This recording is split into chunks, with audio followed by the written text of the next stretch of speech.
अस्सलामु अलैकुम वरहमतुल्लाहि वबरकातुहू। मोअज़्ज़िज़ हाज़रीन इकराम, बुज़ुर्गान कौम और मिल्लत, मेरे गयूर नौजवान साथियों, मेरी इज़्ज़तदार माँ और बहनों, मजलिस इत्तेहादुल मुस्लिमीन के मेरे तमाम रुफ़क़ा, शहनशीन पर तशरीफ़ फरमा, मजलिस इत्तेहादुल मुस्लिमीन के रुकन असम्बली मोहतरम जनाब कौसर मोयुद्दीन साहब, ज़हीराबाद मजलिस इत्तेहादुल मुस्लिमीन के सदर मोहम्मद अतहर अहमद साहब, सीनियर मजलिसी क़ायद जनाब मोहिउद्दीन गौरी साहब, मोहम्मद अज़मत पाशा साबिक़ा वाइस चेयरमैन साहब, मोहम्मद कलीमुद्दीन साहब, नरेश कुमार साबिक़ा रुकन बल्दिया, सदासीपेट के सदर शेख गौस पाशा साहब, यूनुस साहब सदर मंजलिस नारायण खेड़, सफ़ीउल्लाह बेग साहब जो सदर टाउन बिदर के हैं वो भी तशरीफ़ फरमा है। मेरे अज़ीज़ दोस्तों और बुज़ुर्गों, आप तमाम का बेहद शुक्रिया कि आपने अपना कीमती वक्त निकाल कर आज के इस मजलिस इत्तेहादुल मुस्लिमीन के ज़ेर एहतमाम जलसे हालात हाज़रा में शिरकत किए। मेरे अज़ीज़ दोस्तों और बुज़ुर्गों, मैं ये बहुत ज़रूरी समझता हूँ कि आपके सामने उस नस्ल कशी का जिक्र करूँ, उस क़त्ल-ए-आम का जिक्र करूँ,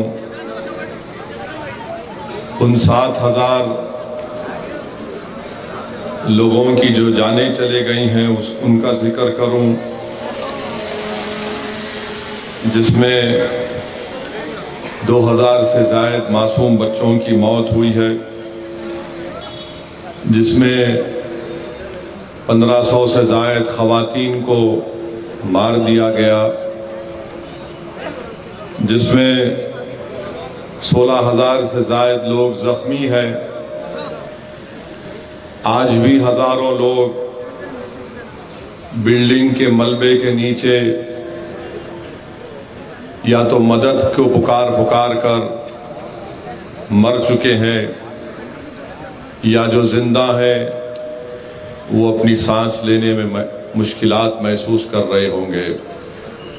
मैं आपके सामने बात कर रहा हूँ गाज़ा में, जहाँ पर इज़राइल अपनी एक बर्बरियत के मज़ाहिरे कर रहा है।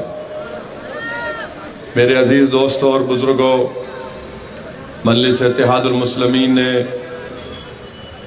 हालिया दिनों में दारुस्सलाम की तारीख़ी सरज़मीन पर हमने फ़लस्तीनियों के हक़ के लिए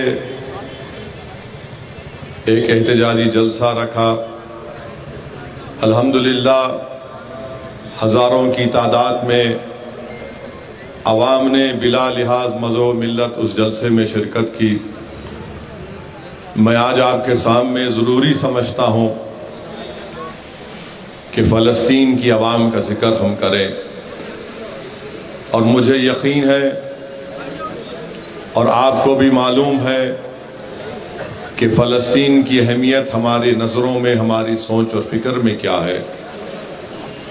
आप और हम जानते हैं कि बैतुल मुक़द्दस और मस्जिद अक़सा की क्या अहमियत है, और आप और हम सुनते हैं अपनी कानों से कि ज़हीराबाद की सरज़मीन हो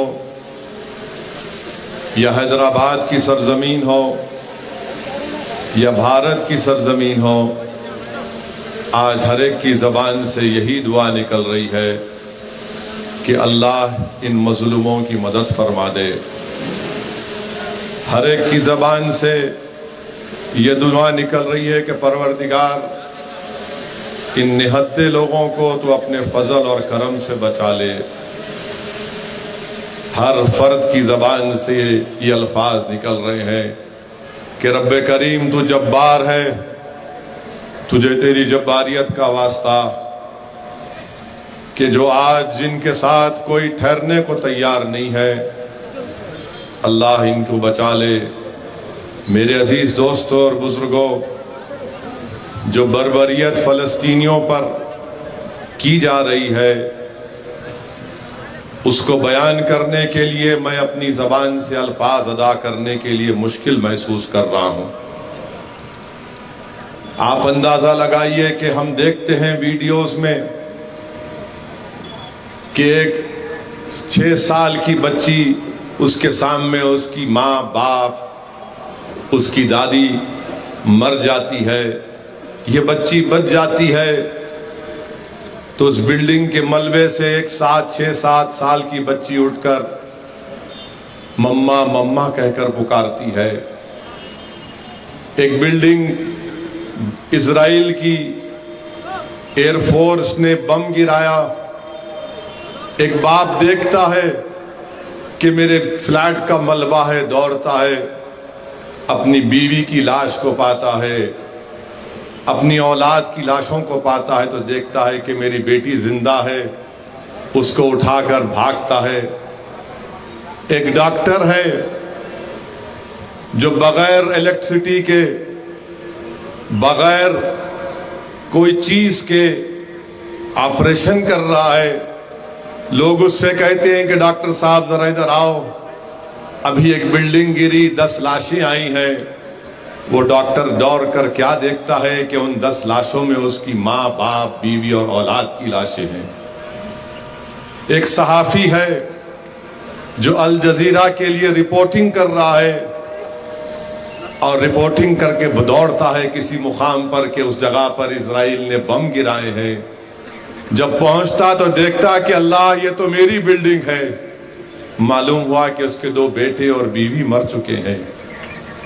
मेरे अजीज दोस्तों और बुजुर्गों, अगर आज आपकी आंख से आंसू नहीं निकलेंगे, अगर आप अपने दिल में उन लोगों की तकलीफ को महसूस नहीं करेंगे और दुनिया अगर ये सब मज़ाहिरे देखकर भी इनके दिलों में तकलीफ नहीं हो रही है, तो मैं तो कहूँगा कि तुम्हारा दिल मुर्दार हो चुका है। तुम इंसान कहलाने के लायक नहीं हो। कि मेरे अजीज दोस्तों और बुजुर्गों, 7,000 लोग को मार दिया गया इजरायली फौज की तरफ से। आप अंदाजा लगाइए कि कोई दुनिया में उनका नाम लेने वाला नहीं है, कि उनकी मदद के लिए तैयार नहीं है। अक़वाम मुत्तहिदा का सेक्रेटरी जनरल मजम्मत करता है तो इजराइल मुतालबा करती है कि उसको निकाल दिया जाए। क्या हो गया यूरोप की तहजीब को? क्या हो गया यूरोप की इंसानों से जो मोहब्बत करते हैं? कहां गई तुम्हारी मोहब्बत? क्या हो गया अमेरिका को जो सारी दुनिया को ह्यूमन राइट्स का दर्स देते हैं? आज तुम अंधे और बहरे क्यों बन चुके हो? मेरे अजीज दोस्तों और बुजुर्गों, गाजा में जो हो रहा है, 20 लाख के करीब लोग गाजा में रहते हैं। 11 लाख लोग आज बेघर हो चुके हैं और इजराइल ये चाहता है कि गाजा को मुकम्मल तौर से खत्म कर दिया जाए या फिर उनको सीनाई सहरा में, डेजर्ट में ले जाकर मिस्र के अंदर इनको छोड़ दिया जाए। जो आज हमारे भारत के टीवी चैनलों पर बैठकर जो लोग इजराइल के स्टेनोग्राफर और चमचागिरी कर रहे हैं, मैं उनसे कहना चाह रहा हूं कि थोड़ी देर के लिए सोचो कि गाजा में मरने वाले बच्चे तुम्हारी औलाद अगर होती तो क्या बोलते तुम?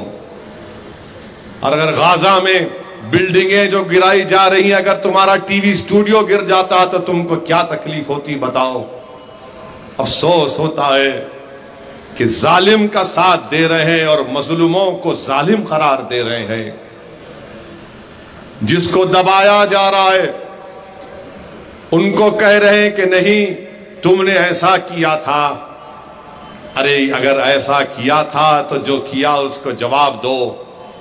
मगर बताओ इन 7,000 लोगों ने क्या किया, इन 1,500 खवातीन ने क्या किया, 50,000 खवातीन हामिलाएं जहीराबाद की सरजमीन पर बैठकर सुनने वाले मेरे गयूर साथियों, तुम्हारे घर में भी तुम्हारी बीवी, तुम्हारी बहन हामिला हो सकती है। सोचो थोड़ी देर के लिए कि जहीराबाद में कोई अस्पताल नहीं है तुम्हारी बीवी और बहन के लिए। मेरी बेटी और मेरी बीवी या मेरी रिश्तेदार हामिला है तो क्या गुजर रही होगी उन लोगों पर। आज हम यहां पर बैठे हैं, बच्चे यतीम हो चुके हजारों की तादाद में गाजा के रोडों पर आवारा फिर रहे हैं। पीने का पानी उनको इजराइल नहीं देता, बरखी नहीं देता, अस्पताल के लिए फ्यूल नहीं देता। गाजा के सामने समंदर है, मच्छी पकड़ने नहीं देता।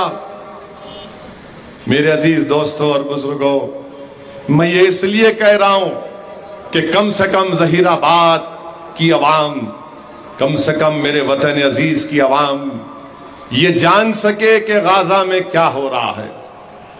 और जो लोग आज ये कहते हैं कि भारत को भी इजराइल की तरह बनना है, मैं उनसे कहना चाह रहा हूं, तुम भारत को रुस्वा करने की कोशिश मत करो। भारत वतन अजीज इंडिया एक बड़ा अच्छा मुल्क है हमारे लिए।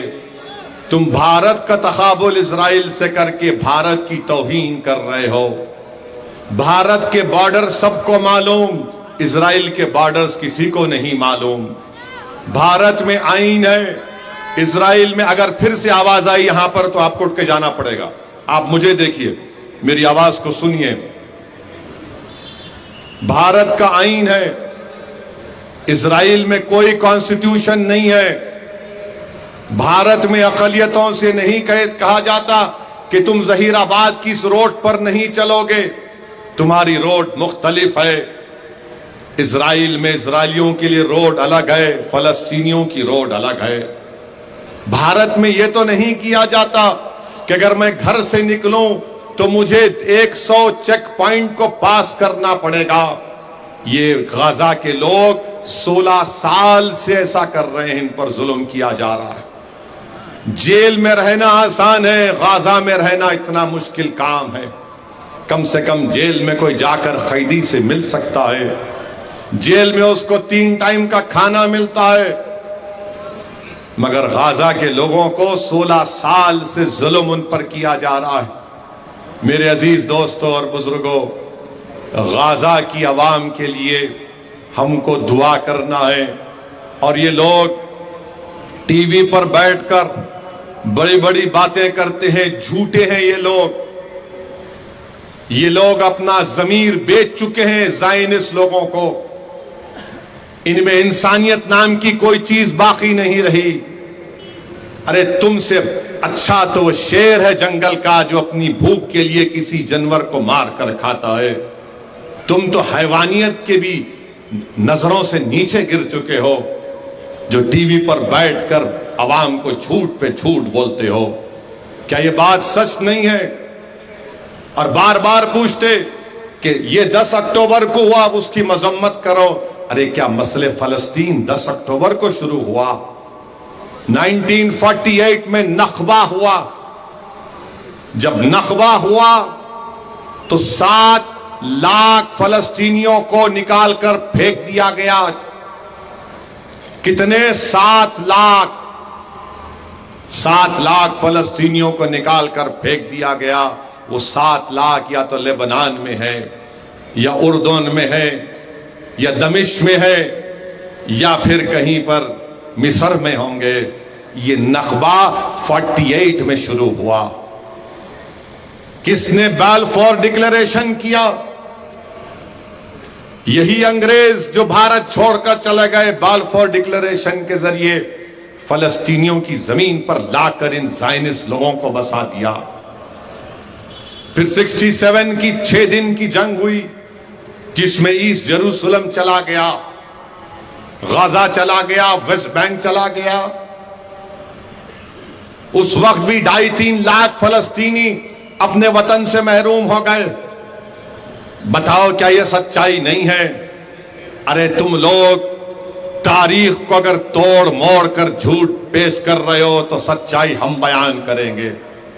हम जानते हैं फलस्तीन की तारीख को। और मेरे अजीज दोस्तों और बुजुर्गों, जब यहूदियों पर जुल्म किया जा रहा था तो जुनूबी स्पेन में हुकूमत थी मुसलमानों की। जब यहूदी यूरोप से भाग रहे थे तो जुनूबी स्पेन में मुसलमानों की हुकूमत ने यहूदियों को कहा कि आओ यहां पर रहो, हम तुमको अमन से रखेंगे, तुम अपने मजहब पर चलो, अपनी तौरात पढ़ो। और यहूदी मानते हैं कि उनका सुनहरा दौर था जुनूबी स्पेन में, जब तुर्कों की हुकूमत थी, सल्तनत उस्मानिया। जब आप देखिए वहां पर 1.5 लाख यहूदियों को सल्तनत उस्मानिया में कहा गया कि आओ इज्जत की जिंदगी गुजारो, तुम्हारी मजहब पर कोई पाबंदी नहीं होगी। उस वक्त पोलैंड और यूक्रेन में उतने यहूदी नहीं थे जो सल्तनत उस्मानिया में आकर इज्जत की जिंदगी गुजारते थे। मेरे अजीज दोस्तों और बुजुर्गों, आज इजराइल में फलस्तीनी है, 17 लाख फलस्तीनी है, सेकंड क्लास सिटीजन है। उनके खिलाफ 65 कानून उनके खिलाफ इस्तेमाल होते हैं। वेस्ट बैंक, मगरबी किनारा जिसको कहते हैं, गाजा पट्टी, ईस्ट जेरूसलम है, जिसको ऑक्यूपाइड टेरिटरीज कहते हैं। टीवी चैनल पर आप सुनिए तो ये इजराइल के स्टेनोग्राफर जो बड़े एंकर बनकर बैठते हैं, मेरी फोटो दिखाते हैं, गाजा गैंग। अबे तू कौन सी गैंग का है फिर? गाजा गैंग, ओवैसी की फोटो। ये तारीख जो बयान कर रहा हूं, मुझे यकीन है कि ये ज़ायनिस्ट के एजेंट हैं, इनको आज रात भर नींद नहीं आएगी। मेरे भाई, ईस्ट जेरूसलम में 3,27,000 फलस्तीनी रहते हैं। और फिर वेस्ट बैंक में 20 लाख, गाजा पट्टी में 21 लाख। ये जो लोग आज बैठकर बोल रहे हैं ये हुआ वो हुआ, क्या क़वाम मुत्तहिदा का रेजोल्यूशन नंबर 242 नहीं कहता कि इजराइल को वेस्ट बैंक, गाजा से, ईस्ट जेरूसलम से विड्रॉ करना है? नहीं बोलेंगे आपको, मगर इसलिए बयान कर रहा हूं ताकि आपको मालूम हो, ताकि आप इसको बताएं अपनी औलाद को, अपने दोस्तों को बताएं। क्या 1987 में 4th जिनीवा कन्वेंशन का वायलेशन नहीं हुआ था? क्यों हुआ था बताओ ज़ायनिस्ट लोगों? फिर 1993 में ऑस्लो एकॉर्ड हुआ, यासिर अरफात खड़े हुए हैं, उस वक्त का इजराइल का प्राइम मिनिस्टर वो ज़ायनिस्ट खड़ा हुआ है, और कहा गया 5 साल में एक फलस्तीन एक मुल्क बनेगा। 5 साल जाके आज 25-30 साल हो गए। क्या हुआ ऑस्लो एकॉर्ड का? बताओ अमेरिका, बताओ बरतानिया, बताओ इटली, बताओ G7, उस ऑस्लो एकॉर्ड का क्या हुआ? 2002 में दीवार उठा दी गई। अगर मिसाल के तौर पर जहीराबाद में एक दीवार उठा दी जाएगी कि जहां पर असदुद्दीन ओवैसी का घर है, जहां पर कौसर मोहिउद्दीन या गौरी साहब का घर है, या जहां पर अथर का घर है, हम उन घरों के सामने से 40 फीट की ऊंची दीवार उठा देंगे और आपसे कहेंगे कि दीवार के उस तरफ रहो। ये दीवार उठा दी गई। इंटरनेशनल कोर्ट ऑफ जस्टिस में मुकदमा गया। इंटरनेशनल कोर्ट ऑफ जस्टिस ने कहा दीवार को तोड़ना चाहिए, दीवार के खिलाफ फैसला दिया। कोई नहीं बोलता। फिर आप देख लीजिए 2006 में इलेक्शन हुआ। इजराइल ने 26 फलस्तीनी एमपी को किडनैप करके लेके चले गए। 2008 में ऑपरेशन कास लीड हुआ, 3 हफ्ते बमबारी हुई, 1400 फलस्तीनी मारे गए, 300 बच्चे उसमें थे। कहां से कह रहा हूं? Goldstone report. 2010 में एक कश्ती गई थी, मरिया मरममा कुछ नाम था। उस कश्ती में जो लोग रिलीफ लेकर जा रहे थे, इजराइल की फौज ने उनको मार दिया।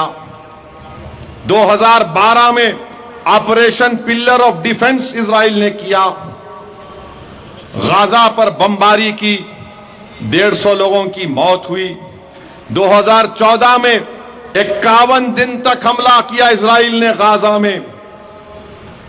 ऑपरेशन प्रोटेक्टिव एज के नाम पर 2000 फलस्तीनी मारे गए।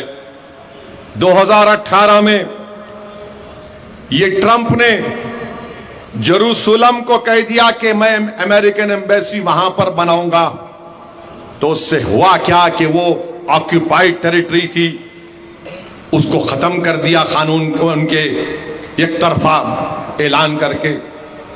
अमेरिका वो इस फलस्तीनी रेफ्यूजी को पैसे देता था, जिनको नखबा जिसको कहते हैं ना निकालने को, 1948 में ट्रंप ने उसको खत्म कर दिया। आज इजराइल के जेलों में 6000 फलस्तीनी जेल में है, कोई मुकदमा नहीं। हर साल इजराइल 500 से 600 मासूम बच्चों को जेल में डालता है, मिलिट्री कोर्ट में बच्चों का मुकदमा चलाता है। बताइए आप कौन सा काम इजराइल कर रहा है? मेरे अजीज दोस्तों और बुजुर्गों, आपको बताने का मकसद यही है कि इजराइल एक अपार्थाइड स्टेट है। इजराइल एक ऐसा मुल्क है जिसमें फलस्तीनियों को जानवरों से बदतरीन सलूक उनसे किया जाता है। ये मैं नहीं कह रहा हूं, इजराइल की ह्यूमन राइट्स कमेटी है जिसका नाम बेत्सलम है, वो कहता है इजराइल के बारे में, ये ज़ायनिस्ट लोग हैं, ये तोरा को नहीं मानने वाले हैं, ये ज़ायनिस्ट हैं। आज यही लोग मासूम फलस्तीनियों को उनकी खून की होली खेली जा रही है। मेरे अजीज दोस्तों और बुजुर्गों, आप अंदाजा नहीं लगा सकते कि वहां पर क्या हाल होगा आज। आप सोचो, 12 दिन से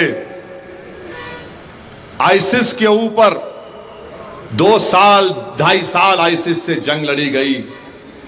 उतने बम जो 1.5-2 साल में गिराए गए थे, जो अफगानिस्तान पर उस वक्त नेटो बम गिराता था, इन 12 दिनों में 2 साल के बम सिर्फ 12 दिनों में गिराए गए गाजा के ऊपर। आप सोचो, तसव्वुर भी नहीं कर सकते आप कि अगर यहां पर सिर्फ पटाखे फोड़ दिए जाएं और आपसे कहा जाए कि कोई नहीं उठेगा, 10 मिनट तक पटाखे फोड़े जाएंगे, मुझे यकीन है कि 10-15 लोग बेहोश हो जाएंगे उन आवाजों को सुनकर। मेरे भाई, 75 साल से ये फलस्तीनी अपनी जानों के नजराने पेश कर रहे हैं। 75 साल से उस सरजमीन को अपने खून से लाल कर रहे हैं। मैंने एक वीडियो देखा कि एक मासूम बच्चा खड़ा हुआ है, 22-24 साल का, टीवी का एंकर उससे पूछ रहा है, आप कैसे हैं? बोला कि देखो, ये मेरी पूरी बिल्डिंग सब बर्बाद हो गई। टीवी के एंकर रिपोर्टर ने पूछा कि आप कैसा इस नुकसान को बर्दाश्त कर रहे हैं? उसने कहा अल्हम्दुलिल्लाह। उसने कहा अल्हम्दुलिल्लाह। टीवी वाले ने पूछा कि तुमने क्या खोया? उसने कहा माँ बाप को खोया, अपनी बहन भाई को खोया, अपने बहन भाई के औलाद को खोया, और कहा कि हस्बुनल्लाह व निअमल वकील, हस्बुनल्लाह व निअमल वकील। और उसने कहा कि चलो, मुझे कम से कम मेरी घर की बिल्ली तो बच गई, अल्लाह काफी है हमारे लिए। मेरे भाई, ये किस लिए कर रहे हैं लोग? मेरे अजीज दोस्तों और बुजुर्गों, मेरे गयूर नौजवानों, अपनी जिंदगियों को अपनी जिंदगियों के मकसद को समझो नौजवानों। ये मस्जिद अक्सा और बैतुल मुक़द्दस की लड़ाई है। ये सिर्फ मुसलमानों की लड़ाई नहीं है, ये इंसानियत को बचाने की लड़ाई है। 75 साल से इन पर जुल्म किया जा रहा है ज़ायनिस्ट ताकतों की तरफ से। और हद तो ये हो गई कि अमेरिका का सदर ये कहता है कि 7,000 लोग जो मारे गए, मैं इसको नहीं मानता। तो गाजा के लोगों ने कहा, अमेरिका के सदर, ये है 6,000 मरने वालों की नाम की लिस्ट। आप बताइए मेरे अजीज दोस्तों और बुजुर्गों, मैं कभी भी तशद्दुद का कायल नहीं रहा, ना कभी रहूंगा। मैंने हमेशा वायलेंस को कंडेम किया और जिंदगी जब तक बाकी रहेगी वायलेंस को कंडेम करूंगा। मगर गाजा में जो हो रहा है, आज आपको और हमको उसके खिलाफ बोलना पड़ेगा, बोलना पड़ेगा मेरे भाई। कम से कम दुआओं में रो रो कर अल्लाह के सामने सर्वसजूद होकर भीख मांगना पड़ेगा कि अल्लाह तू गफूर रहीम है, तू दुनिया बनाने वाला है, तू जमीन और आसमान का खालिक है। तेरी मखलूक पर, तेरे मखलूक, कमजोर मखलूक पर जालिम जुल्म कर रहे हैं, अल्लाह तू उनकी मदद फरमा। उठो, अपने हाथ उठाओ, ये तुम्हारे 2 हाथ हथियार है, याद रखो। अल्लाह से गिड़गिड़ा कर भीख मांगो कि अल्लाह तूने हमको सुकून से रखा जहीराबाद में। कम से कम तुम्हारी आंखों के सामने तो तुम्हारा बेटा नहीं मर रहा है, कम से कम तुम्हारी आंखों के सामने तुम्हारी माँ बाप की लाश तो नहीं आ रही है, कम से कम तुम्हारे घर को तो कोई बर्बाद नहीं कर रहा है। मेरे अजीज दोस्तों और बुजुर्गों, मैं सलाम करता हूं उन फलस्तीन के जियालों को। नहीं मालूम अल्लाह ने उनके दिलों में क्या तासीर पैदा की है कि 7,000 मर भी गए, जालिम के जुल्म से मर गए, मगर अल्लाह तेरे बंदे तुझसे कह रहे हैं कि हस्बुनल्लाह निअमल वकील। क्या चीज है उनमें नहीं मालूम कि सब बर्बाद होकर देखकर कहते हैं अल्हम्दुलिल्लाह, लाशों को देखकर कहते हैं कि इन्ना लिल्लाहि व इन्ना इलैहि राजिऊन। मेरे अजीज दोस्तों और बुजुर्गों, आज आपको एक ही पैगाम देने आया हूं कि नौजवानों, तुम बहादुर बनो, अपने हौसलों को बुलंद करो। जब किसी पर जुल्म होता है, चाहे वो किसी मजहब का हो, हिंदू हो, मुसलमान हो, ईसाई हो, दलित हो, जुल्म के खिलाफ खड़े हो जाओ, जालिम के खिलाफ खड़े हो, जालिम का साथ मत दो। और कभी दिल में यह ख्याल भी आता है कि कहां है सलाहुद्दीन अय्यूबी, कहां है सलाहुद्दीन अय्यूबी। नौजवानों, सलाहुद्दीन अय्यूबी की रूह तुमको पुकार पुकार कर कह रही है कि जब तक तुम अच्छे इंसान नहीं बनोगे, जब तक तुम नेक नहीं बनोगे, दुनिया से जुल्म का खात्मा नहीं होगा। 2006 में या 5 में मुझे दमिश्क, जिसको उर्दू में दमिश्क कहते हैं, जाने का मौका मिला। मैं उस मस्जिद उमैयद में भी गया था। अगर मेरा हाफिजा सही है तो उसमें हजरत इदरीस अलैहिस्सलाम की एक लंबी खबर है। कर नमाज अदा किया और फिर उसके बाद उस मुकाम को जाकर देखा मैंने जिसमें अबू दाऊद में लिखा गया कि इस मुकाम पर हजरत ईसा आएंगे। फिर उसके बाद मेरे साथ एक नदवतुल उलेमा के एक आलिम, नौजवान आलिम दीन थे, शायद अब वो बरतानिया में है। मैंने उनसे कहा कि भाई ये तो देख लिए, मुझे एक चीज दिखाओ, मुझे सलाहुद्दीन अय्यूबी की खबर को जाना, मुझे सलाहुद्दीन अय्यूबी की खबर को देखना है, मुझे नूरुद्दीन जिंगी को जाकर सलाम करना है। मैं गया, सलाहुद्दीन अय्यूबी की मजार के सामने खड़े हुआ। आप अंदाजा नहीं लगा सकते कि आंख से एक आंसुओं का रेला जा रहा था कि आखिर क्या था नहीं मालूम।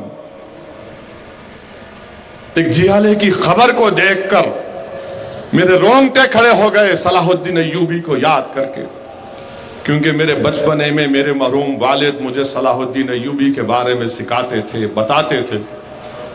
मैं सलाम किया सलाहुद्दीन अय्यूबी को, मैं सलाम किया नूरुद्दीन जंगी को।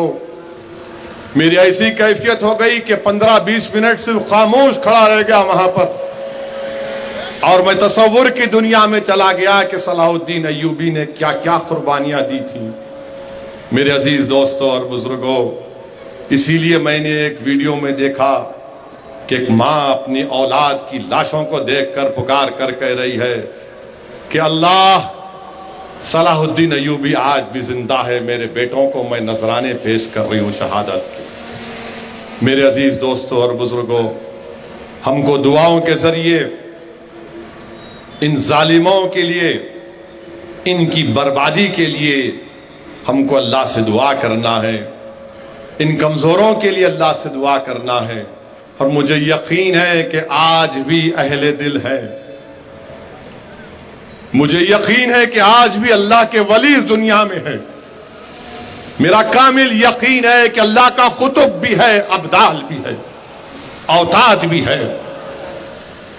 वो जरूर दुआ कर रहे होंगे।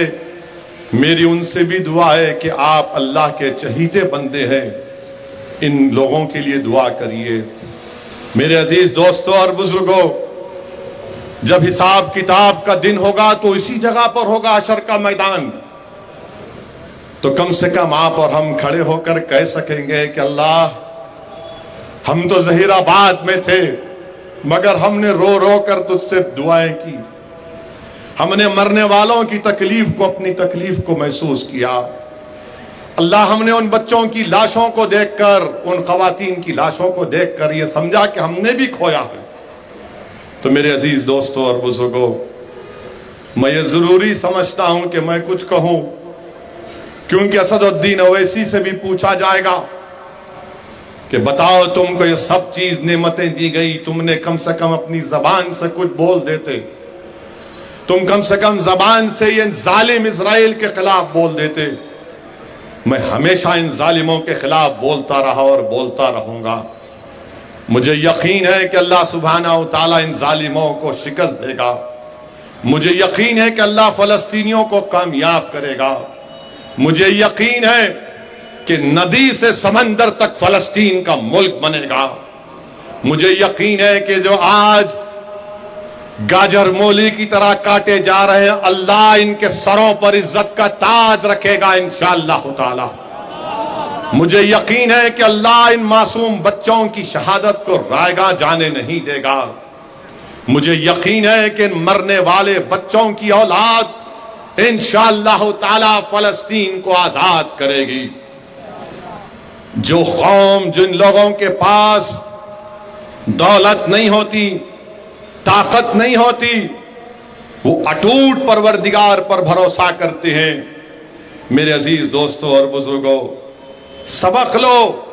जो लोग मायूस हो जाते हैं भारत में कि मॉब लिंचिंग हो रही है, ट्रेन में नाम पूछकर गोली से मार दिया जा रहा है, जो लोग तकलीफ में आ जाते हैं कि नाइंसाफी हो रही है, अरे याद रखो, जो लोग उठ खड़े होते हैं अपने हक के लिए, अल्लाह उनको कामयाब करता है।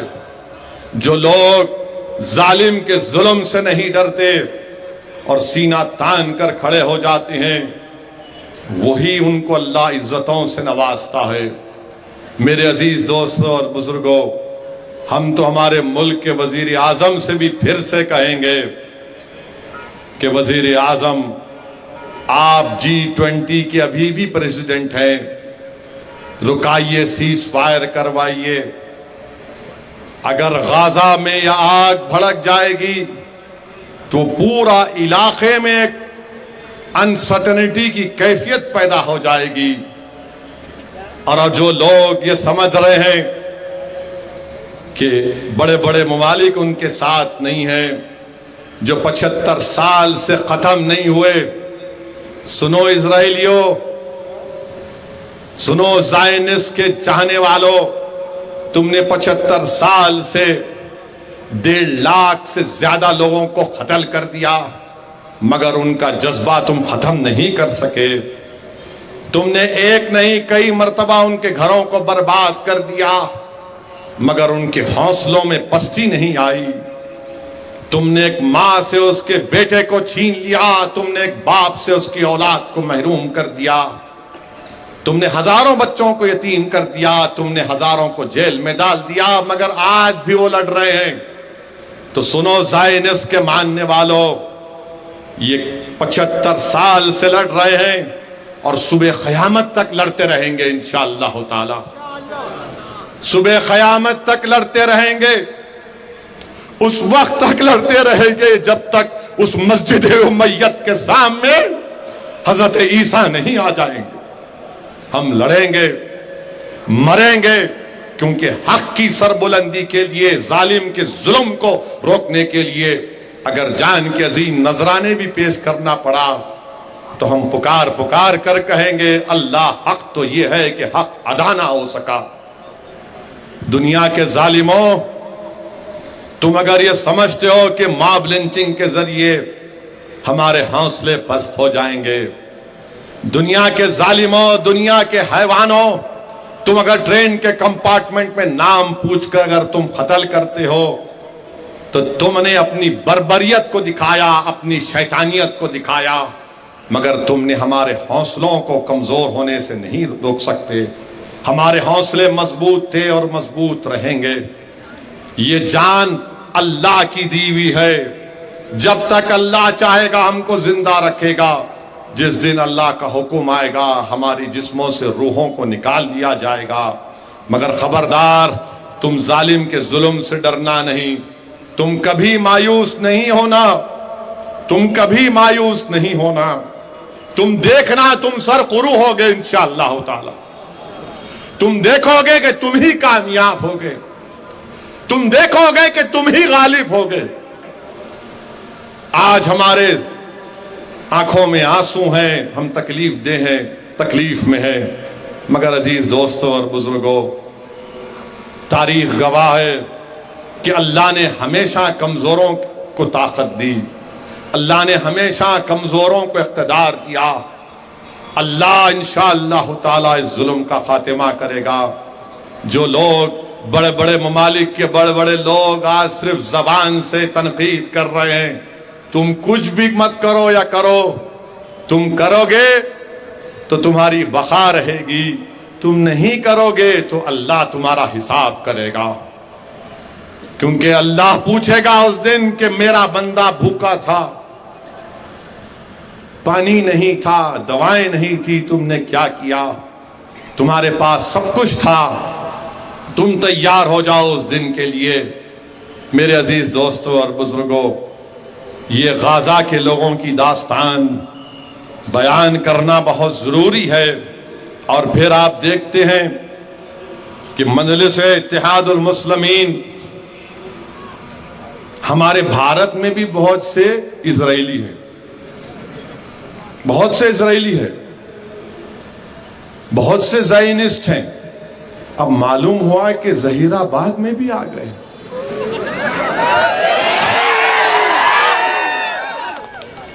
मालूम हुआ कि अब जहीराबाद में भी बेनियामिन नेतन्याहू के शागिर्द आ चुके हैं और वो आकर हमको आईना दिखाने की कोशिश कर रहे हैं। मैं उनसे पूछना चाह रहा हूं, ये CAA का कानून किसने बनाया? CAA का कानून किसने बनाया? किसने बनाया? कौन बनाया? अरे डर रहे कहीं को? कौन बनाया CAA का कानून? आप CAA कानून के खिलाफ है ही नहीं है? चिचा जरा आप भी तो बोलो।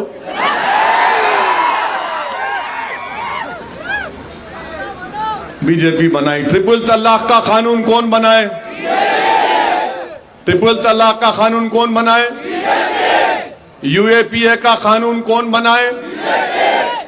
ये मॉब लिंचिंग का जिम्मेदार कौन है? अब बीजेपी में कल तक अंकल थे, कल तक अंकल बीजेपी में थे, मोदी जी को अपना पप्पा बोलते थे, आज जहीराबाद में आके असद भाई, दूल्हे भाई। अरे क्या गुलाटी मास्टर है बाबा तू। अरे बीजेपी में कल तक आप थे, अमित शाह के गले मिलते थे, मोदी जी को झुक के सलाम करते थे, आरएसएस की चड्डी या पैंट पहनकर लट फिराते थे, अब कांग्रेस का खंडवा पहनकर आ गए। मेरे को अभी यहां पर डाइस पर हमारे सैयद मकसूद साहब कहां हैं भाई? चले गए। सैयद मकसूद साहब अपनी किताब दिए तर्जुमा करके, क्या लिखे? कांग्रेस आरएसएस की अम्मा। ये लो, देख लो आप, मैं झूठ नहीं बोल रहा हूं।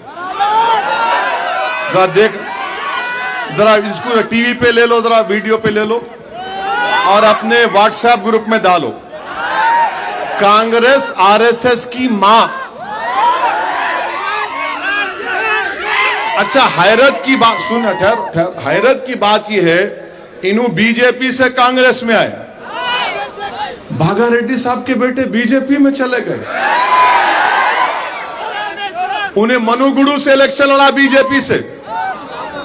क्या नाम उसका? कोई रेड्डी है उन्होंने, हाँ कुछ भी होगा, वहां से लड़ा, बीजेपी से लड़ा मनुगुरु।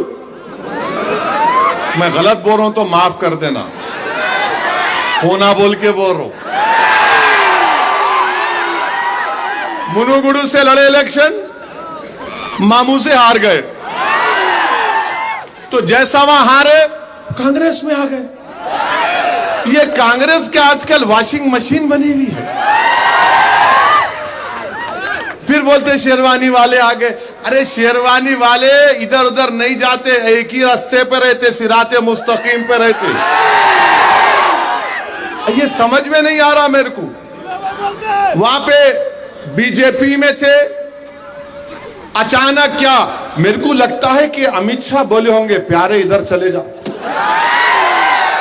बाजू जा। उधर से आरएसएस बोली होंगी, इधर, अब इधर चले जा।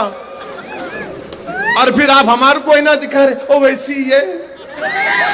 माने पूरे तेलंगाना के इलेक्शन में खाली ओवैसी ओवैसी ओवैसी ओवैसी चलेगा, और उधर से मोदी अमित शाह के बोलेंगे बेटी बेटी बेटी।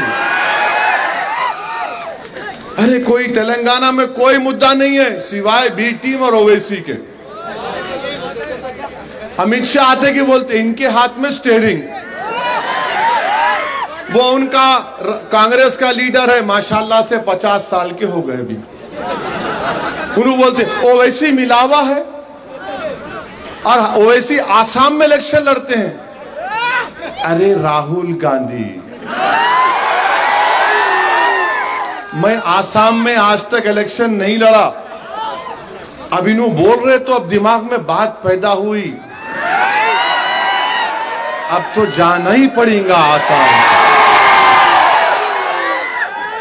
जरा पढ़ के लिख के आओ। अरे ओवैसी जहां लड़ते वहां इनको फायदा हो जाता।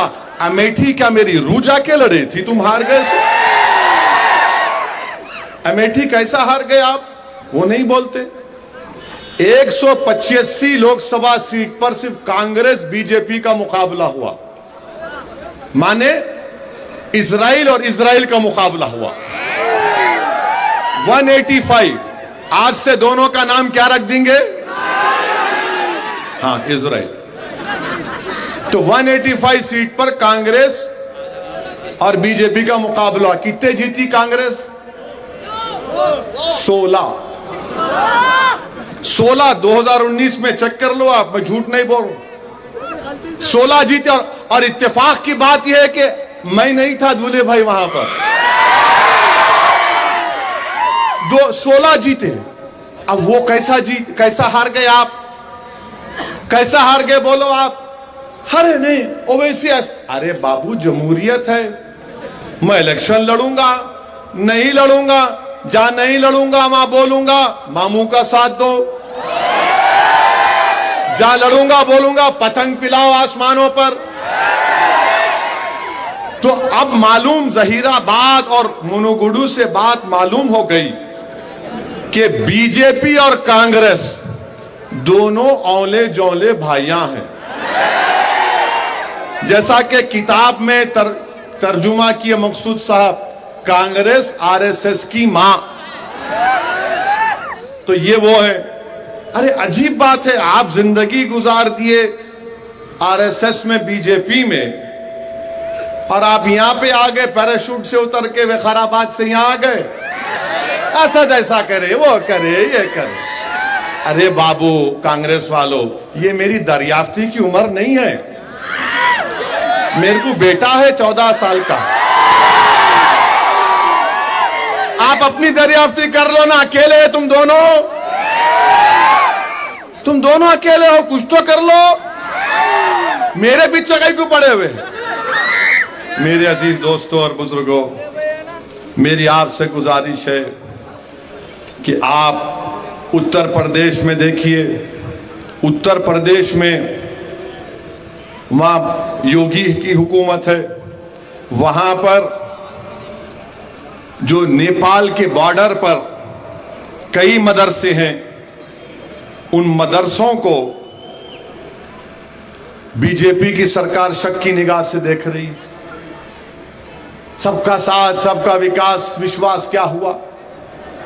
उत्तर प्रदेश से मदरसों को टारगेट किया जा रहा है। आज अमित शाह हैदराबाद तेलंगाना को आए, आके कुछ बोल दिए बैकवर्ड क्लास के हमारे भाइयों को हम ऐसा कर देंगे। अमित शाह साहब, आपको मैं जिम्मेदारी से बता रहा हूं, आप और कांग्रेस औले जौले भाई बहन हैं, आप लोगों का कुछ भी होने वाला नहीं है। तेलंगाना में आप बाय बाय थे, बाय बाय होंगे आप। मैं अमित शाह से पूछना चाह रहा हूं कि अगर आप बैकवर्ड क्लास के इतने हमदर्द है तो बीसी का सेंसस क्यों नहीं कराते आप? अगर आप बैकवर्ड क्लास भाई बहन से इतना मोहब्बत करते तो असदुद्दीन ओवैसी लोकसभा में खड़े होकर पुकार रहा था जब खवातीन के तहफुजात का बिल लाया गया, आरक्षण का, कि ओबीसी खवातीन को बिल दो और मुस्लिम खवातीन को बिल दो, उनको रिजर्वेशन दो। ओबीसी खवातीन को रिजर्वेशन और मुस्लिम खवातीन को, तो ना मोदी, ना अमित शाह, ना राहुल गांधी इस बात को तैयार थे। मैं इम्तियाज जलील उस कानून के खिलाफ वोट दिए। बीजेपी वाले बोल रहे तुम वोटिंग करा रहे क्या? मैंने बिल्कुल करा रहे, बिल्कुल कराएंगे। तो बोले अब फिर हो गया हमारा 3 घंटे यहां पर। मिला 3 घंटे होते 4 घंटे होते नहीं मालूम, मगर मैं वोटिंग कराऊंगा। मैं स्पीकर साहब हमारे ओम बिरला हैं, मैं उन्हें पूछे क्या आप अपनी तरमीमात को मूव करेंगे? मैंने कहा मूव करूंगा सर। बोले ओवैसी तुम्हारे पास तादाद नहीं है। मैंने कहा स्पीकर साहब अल्लाह मेरे साथ है, अल्लाह मेरे साथ है। हमने वोटिंग का डिमांड किया। अब कांग्रेस वाले तो पहले मेरी तकरीर से परेशान हो गए, कहने एक नई बात कर दिया, क्योंकि अल्लाह ने जबान की ताकत दी, अल्लाह ने धड़कता दिल दिया, अल्लाह ने गरीब और मजलूमों की तकलीफ को समझने का एक सलीका दिया, वो नेमत है। और मैं 10-12 साल की उम्र से जहीराबाद को आ रहा हूं अपने वालिद मरहूम के साथ। तो मैं जब ने कहा कि मुसलमान और ओबीसी खवातीन को मिलना चाहिए, कांग्रेस वालों का सर घूमना शुरू हो गया। उसके बाद जब हम वोटिंग कराए, मोदी जी बैठे रहे 1.5-2 घंटा पार्लियामेंट में। बीजेपी के लोग बोल रहे अरे प्रधानमंत्री बैठे हुए। मिला हो प्रधानमंत्री है, बादशाह सलामत है, बैठना है। कांग्रेस वाले बोले अरे हमारा नेता बेचारा बैठा है। मिला हम क्या बेचारे नहीं है? 3 घंटे 400 वोट खवातीन के बिल की ताईद में गिरे। जिसमें ओबीसी खवातीन को कोई हिस्सा नहीं, मुस्लिम खवातीन को कोई हिस्सा नहीं। 2 वोट ओबीसी खवातीन के हक के लिए, 2 वोट मुस्लिम खवातीन के हक के लिए पड़े। किसके थे? असदुद्दीन ओवैसी और इम्तियाज जलील के थे। तो बाद में मैंने खड़े होकर कहा कि दुनिया ने देख लिया कि आज पार्लियामेंट में राहुल और मोदी एक साथ खड़े हुए हैं, ये मिलकर खड़े हैं। और कांग्रेस के लोग बड़ी बड़ी बातें करते हैं। जुलाई 2019 को अनलॉफुल एक्टिविटीज प्रिवेंशन एक्ट बनाया गया था, जिसमें उस गंदे कानून के तहत हजारों, सौ ज्यादा लोग भारत के मुख्तलिफ जेलों में जेल में हैं। कौन उस कानून की तायीद किया? राहुल गांधी और मोदी ने। कौन उस कानून के खिलाफ वोट दिया? असदुद्दीन ओवैसी और इम्तियाज जलील ने। आप मुझ पे उंगली उठाते। अरे अगर तुम्हारी दास्तान बयान करना शुरू कांग्रेसियों, तो 31 अक्टूबर को 84 में मोहतरमा इंदिरा गांधी का कत्ल कर दिया गया था। हम उसकी मजम्मत करते हैं, मगर मोहतरमा इंदिरा गांधी के कत्ल के बाद क्या दिल्ली के सड़कों पर सिखों के खून की होली नहीं खेली गई थी? तो किसकी हुकूमत थी बताओ? सिखों को गले में उनके जलते हुए टैरों को डाल दिया गया था। नस्ल कशी सिखों की हुई थी। और कांग्रेस आज सेकुलरिज्म की बात करती है। अरे बताओ, बूटा सिंह ने क्या शिलान्यास नहीं किया था? राहुल गांधी, क्या तुम्हारे वालिद वजीर आजम नहीं थे? बताओ, बोलो इस बात को, बोलो, मेरी इस बात का जवाब दो। और हम मौजूदा वजीर आजम से कहना चाहेंगे कि आप भारत के 133 करोड़ जनता के प्रधानमंत्री, वजीर आजम, प्राइम मिनिस्टर हैं। आप सिर्फ एक मखसूस हिंदुत्व आइडियोलॉजी के लोगों के मानने वालों के वजीर आजम नहीं हैं। मिस्टर मोदी, मंदिर, मस्जिद, गिरजाघर सब आपकी नजर में बराबर होना चाहिए। आप एक को बढ़ाकर नहीं पेश कर सकते, आप सबके वजीर आजम हैं। मेरे अजीज दोस्तों और बुजुर्गों, और फिर हमसे बोलते हैं ये लोग, इन्हों मिले हुए हैं, इन्हों फुला है। मेरे अजीज दोस्तों और बुजुर्गों, अल्लाह मेरे दिल का हाल जानने वाला है। मैं अगर मिला हुआ हूं तो गरीबों के साथ मिला हुआ हूं। मैं अगर मिला हुआ हूं तो मजलूमों के साथ मिला हुआ हूं। अगर मैं किसी के साथ मिला हुआ हूं तो उन मासूम बच्चियों के साथ खड़ा हूं जो तालीम हासिल करना चाहती। मैं अगर मिला हुआ हूं तो हर उस शख्स के साथ खड़ा हूं जो दुनिया में और भारत में अमन चाहता है। मेरे अजीज दोस्तों और बुजुर्गों, लोग आपसे पूछेंगे कि असदुद्दीन ओवैसी आकर आपको बोले कि 30 नवंबर के दिन मामू को क्यों वोट देना? तो मामू को वोट इसलिए देना क्योंकि बीजेपी को हराना है। मामू का साथ इसलिए देना, कांग्रेस आरएसएस की मां है। कांग्रेस, जोर से बोलो इसको, कांग्रेस डर रहे आप लोग? मोदी से डर रहे, कांग्रेस से डर रहे। कांग्रेस, ये आप और मैं नहीं बोल रही है, मकसूद साहब की किताब का नाम है। नहीं तो उन्हें शुरू हो जाएंगे, ने नई बात करके गया, मकसूद साहब को पकड़ो। मैं नहीं बोला, सेक्रेटरी बामसेफ तेलंगाना, कांग्रेस आरएसएस की मां। मेरे अजीज दोस्तों और बुजुर्गों, मजलिस इत्तेहादुल मुस्लिमीन की नुमाइंदगी पर 9 साल में तालीम के ऊपर, अक़लियतों की तालीम के ऊपर 2004 से 14 तक कांग्रेस की हुकूमत थी। अक़लियतों की तालीम के ऊपर सिर्फ 1200 करोड़ खर्चा हुए। और जो यहां पर जो लोग आरएसएस से आकर मजलिस पर उंगली उठा रहे हैं, मैं उनको बताना चाह रहा हूं कि 9 साल में मजलिस की नुमाइंदगी पर मामू ने 12,000 करोड़ रुपए तालीम पे खर्चा किया। अक़लियतों के कितने? 12,000 करोड़।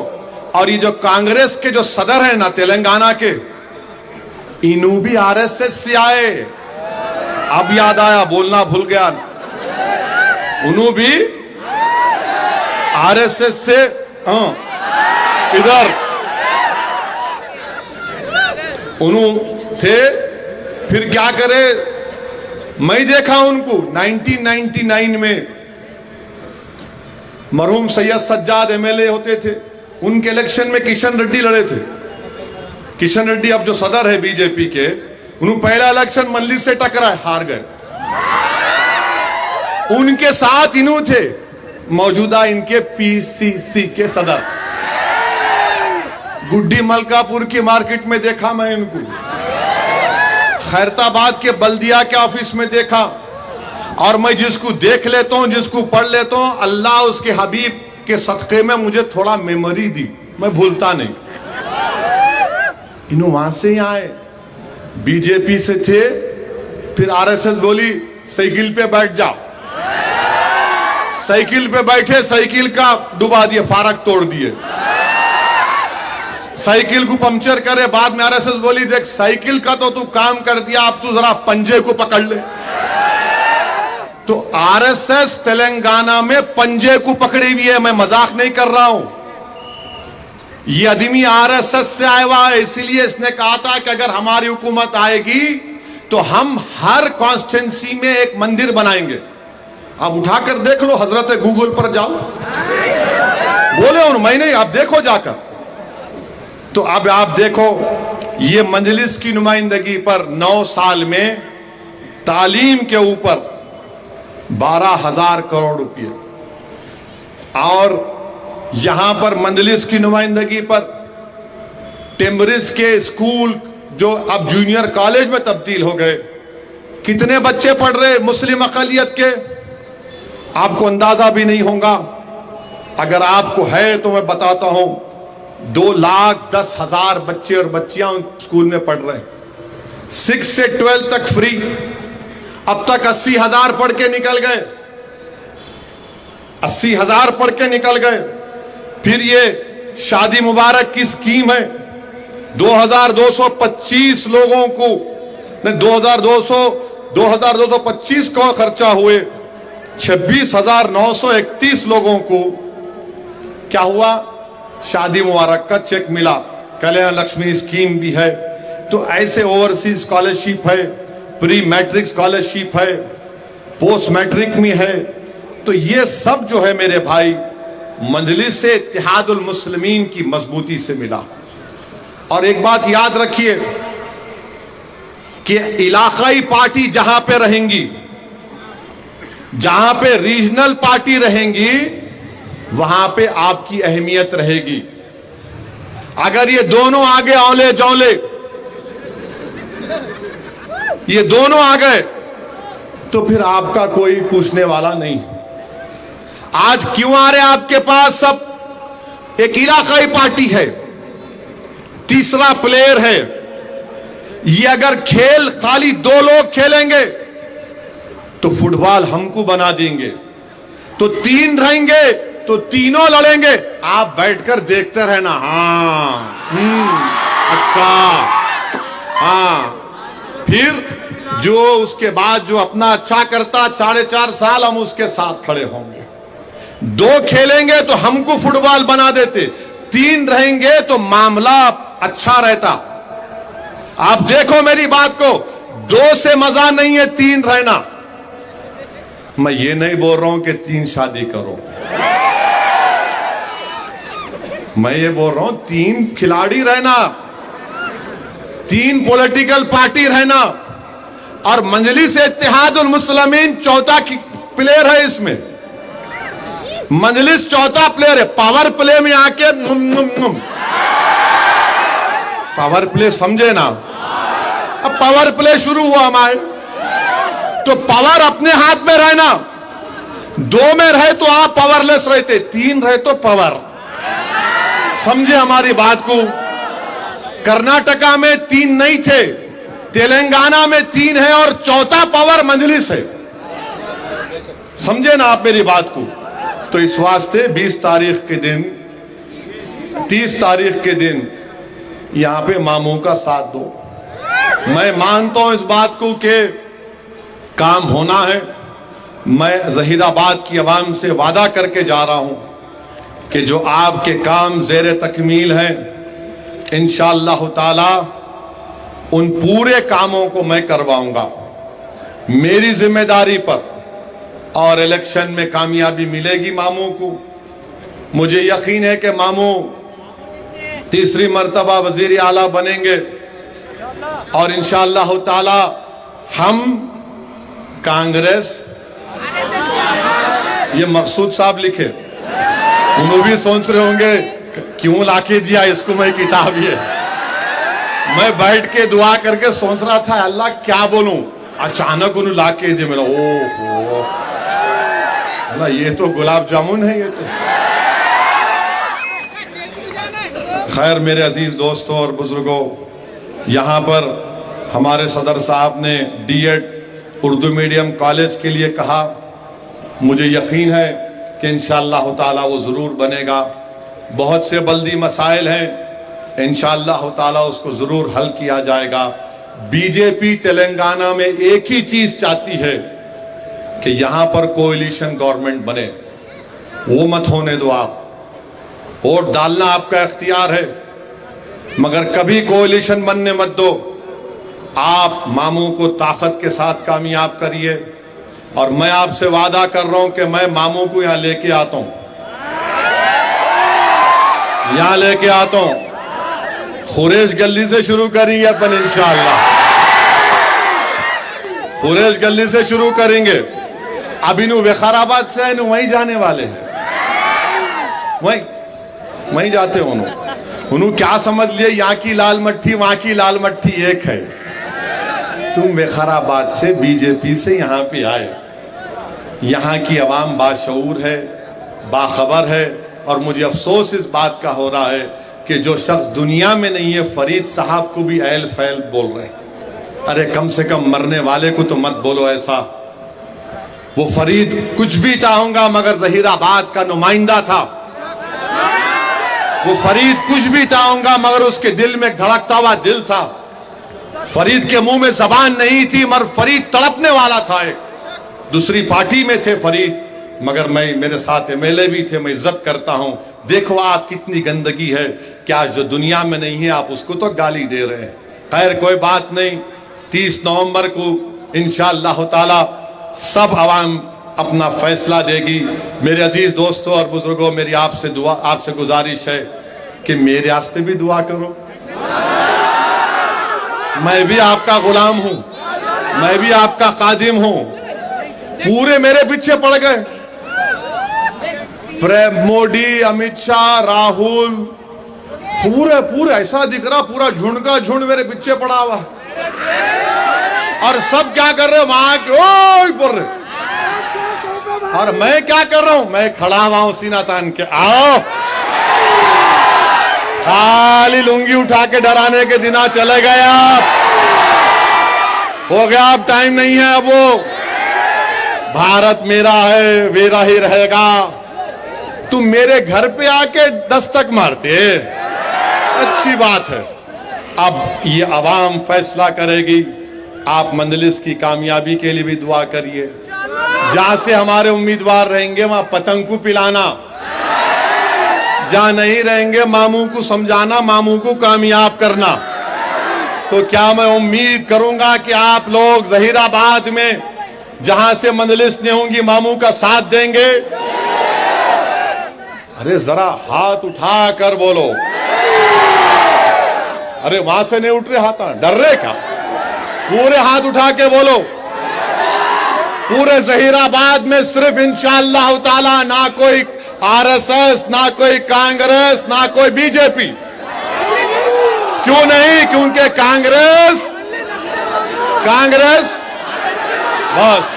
आपका बेहद शुक्रिया, आप तशरीफ लाए। अल्लाह आपको सलामत रखे, अल्लाह हमारे और आपकी मोहब्बत को कायम रखे। अस्सलाम वालेकुम व रहमतुल्लाहि व बरकातहू।